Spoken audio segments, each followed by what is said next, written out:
Now we're having this seminar coming up, the Grass Genetics having it at Yankton.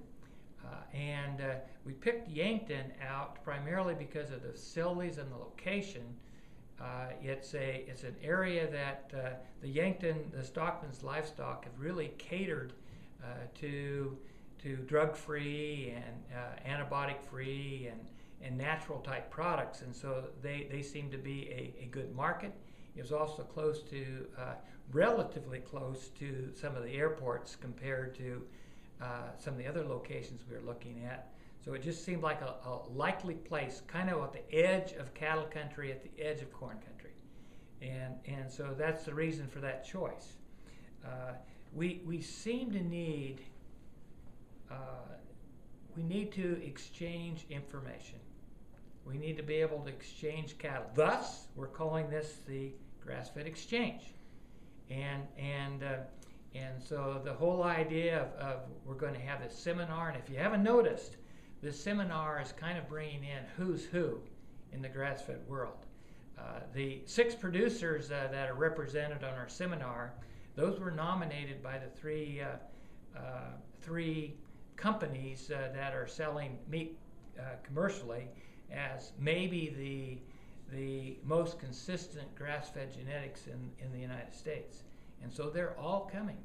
We picked 6 and they're all coming. We have Ellen Nation, the editor of the Stockman Grass Farmer. He's going to be there, and you know what? He says, I want to just hang around. I want to hear what's happening. I want to feel the excitement. And he's kind of declared this part of the United States as kind of the center of the grass-fed. And maybe it is. Maybe we'll find out. So we'll see if this is really as good a venture as we think it might have. But we're going to have Ellen Nation there. And then of course we'll have the 3 meat buyers that are helping to co-sponsor the area. We're going to have U.S. Wellness, and we're going to have Thousand Hills, and we'll have Tallgrass Beef. All these people have been targeting this area as one of their primary markets, and so they'll be able to tell you the protocol. They'll be able to tell you some of their belief systems in the grass-fed industry. You know, some of the things that we're going to talk about is finishability. We want grass-fed beef to be fat because the power's in the fat. The fat is where the health is at. That's what changes the most. We're going to get more minerals and more vitamins, more enzymes. We're going to get higher omega-3s, CLAs, which is the cancer preventing fat. And so we want to show you and teach you and share information on how to get finishability. Now, I can tell you that Todd Churchill, this is a big deal for him. He says we don't get our cattle fat enough. So you will hear this message.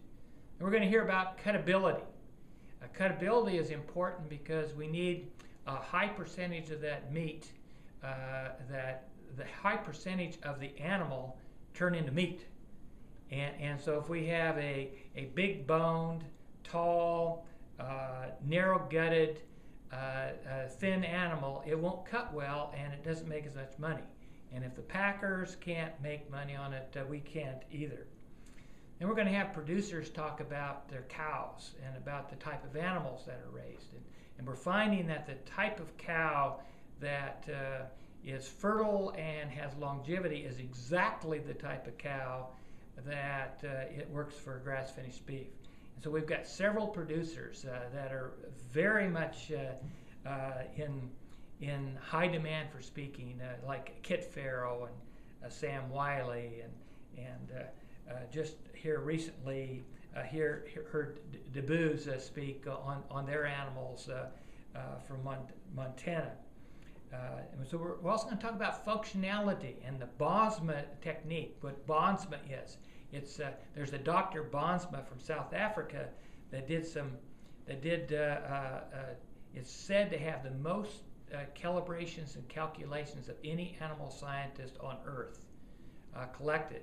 And he collected information on on functionality of beef animals based on different characteristics. And we're going to give you a few clues on what he was talking about. Then cow efficiency. What makes an efficient cow? Is it high milk, low milk, high butter fat? What is it? And we're going to be talking about that. Then on top of this, we're going to get to see, we've got a couple dozen people that are putting up display pens that are going to bring their best show and tell animals. They're going to be showing, and most of these people are very much into the grass-fed business and spent time and money on finding these genetics, and so you're going to be able to see them right up front what they're all about. We've even got a chef coming in from Minnesota. This chef really does believe that grass-fed is the best thing.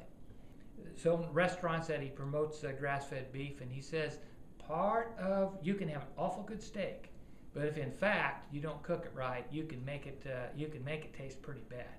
And so during the evening, during the banquet, we're going to try some of these ribeye steaks that are coming right from Thousand Hills, and this Scott is going to, the chef is going to, he's going to supervise the preparation.